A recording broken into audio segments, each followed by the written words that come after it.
see the Democrats. You know what they say when they tell you who they are, believe them. Everything we've said about this party, hours after Charlie's passing, you look for a moment of prayer, and tell us what you heard from Democrat side. Yes. Well, Eric, hearing that all over again really infuriates me. I've progressed from, the part of grief from mourning and denial to anger. And that's where I am right now. It is so infuriating to see the reaction from colleagues that I work with on a daily basis here in the United States Capitol, refusing prayer.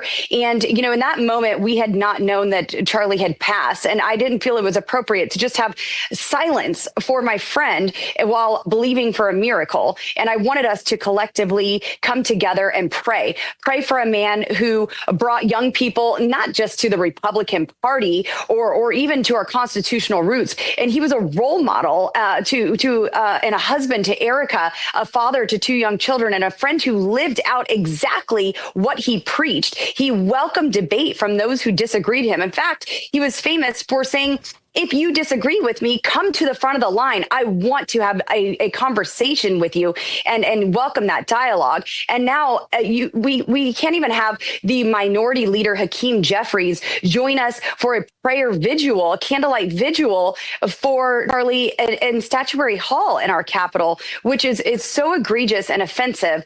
But what we have seen every single day, the left coming out and mocking the assassination of Charlie Kirk, mocking the widow, Erica Kirk, celebrating this tragedy and even doubling down on their threats to people like myself and my colleagues and others who are influencing our youth and moving forward in this moment is absolutely disgusting and un-American. And this is not, a party that we can see unity with. When you are celebrating the execution of a father who simply wants to exercise his First Amendment right to have free and fair debate, I don't see unity there, Eric.